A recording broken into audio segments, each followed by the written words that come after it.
The assignment was simple: follow the ball.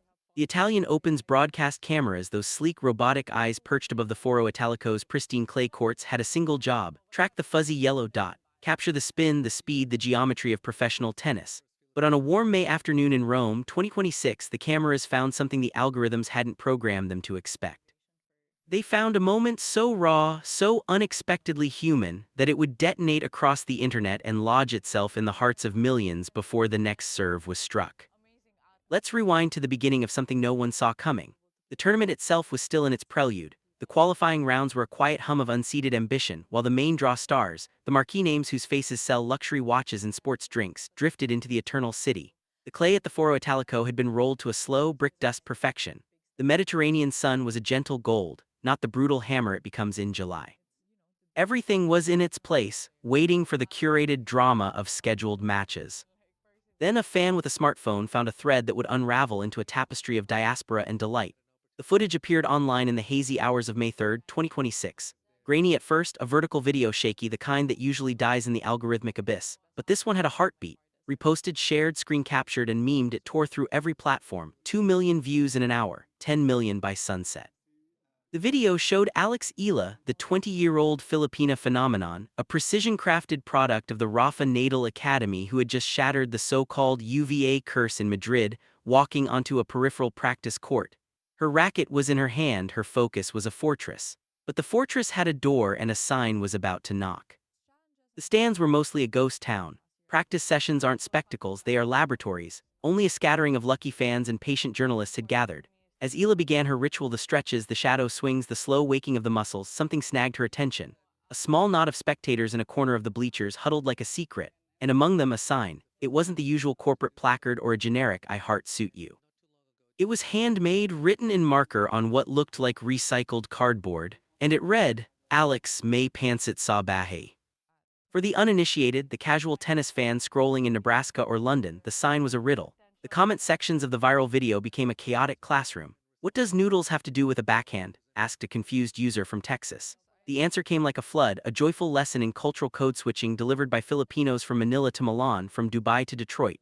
They explained that pancit isn't just noodles. It's the soundtrack of every birthday, the centerpiece of every reunion, the smell that welcomes you home after a decade away. And may pancit sa bahay, "there's noodles at home," is not a statement of fact. It is an invitation, it is a love letter. It is the Filipino way of saying, you are not a stranger, you are family, we have a table and there is a plate with your name on it. Come, eat, rest. The woman holding the sign was later identified only as Maria, a 34-year-old nurse from Manila who had been working in Rome for 7 years. 7 cycles of seasons, 7 missed Christmases, 7 years of caring for other people's families while her own grew up in photographs. She had never met Alexeala. She had never even been to a tennis match before. But she had watched this girl from the other side of the world, this teenager in white, carrying the weight of 110 million dreams on her shoulders. And she thought, she must be lonely, she must miss home. I can't cook for her, but I can hold a sign.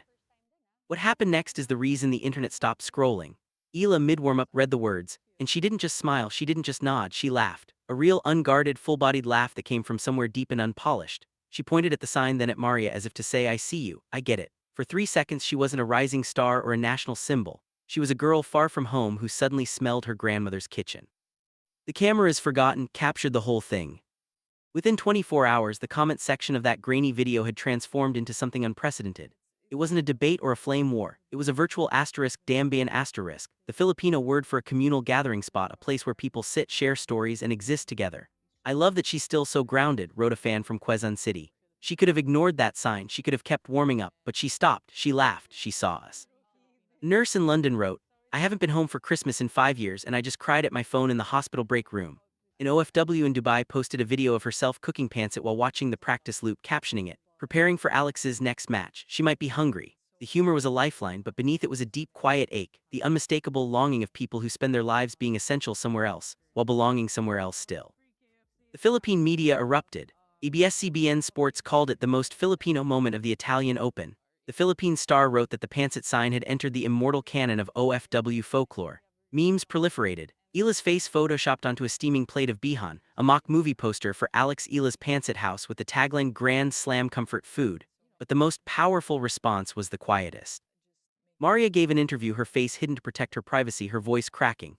"I've been in Rome for 7 years," she said. "I miss my mother's cooking, I miss the chaos. When I made that sign, I wasn't thinking about tennis. I was thinking about how young she is, how far from home. I just wanted her to know there's a table waiting." When she laughed, it felt like she was laughing with me, like she saw me. For the first time in 7 years, I felt like someone back home saw me.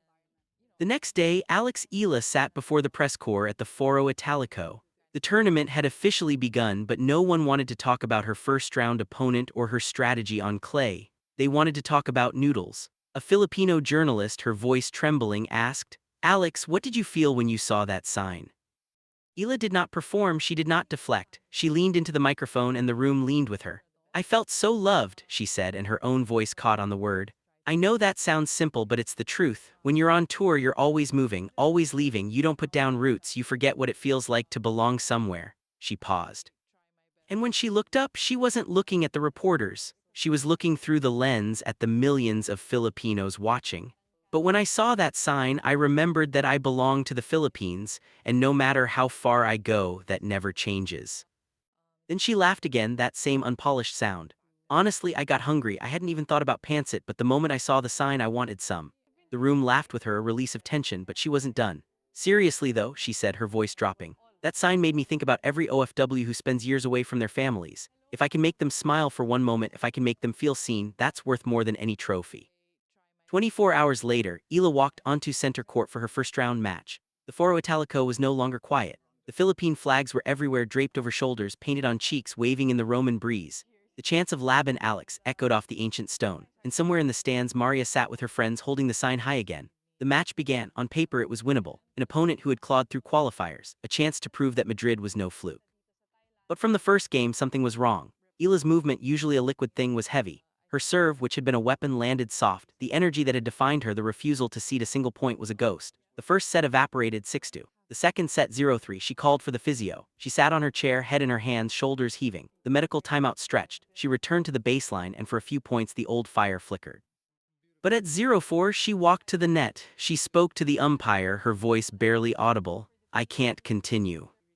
The flag stopped waving. The chants died. Alexeala, the girl who had broken curses and carried a nation, retired from the match. But here's what the cameras didn't capture, what no replay will ever show. Before she disappeared into the tunnel, before the disappointment could swallow her whole, Eala turned back toward the stands. She searched the crowd until she found Maria, the woman with the pancit sign, and she waved. Not a royal wave, not a polite acknowledgement, a real wave. A wave that said, "I'm sorry.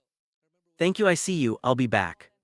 Maria wept, the strangers around her wept, and thousands of miles away, in living rooms and hospital break rooms and dormitory kitchens across the Philippines, millions of people wept too. Not because she lost. Because she had shown them that to fight is human, to fall is human, and to wave at the person who offered you noodles is everything. What did Alexeala prove in Rome? That she is not invincible, that she is vulnerable, and that she is loved not for the trophies but for the heart that stops to read a handmade sign. When she returns, and she will return, the pancit will be waiting, the flags will be waving, and the Philippines will be cheering louder than ever, because some things are bigger than tennis. Some things are may pancit sa bahay asterisk, and that is a legacy no scoreboard can measure.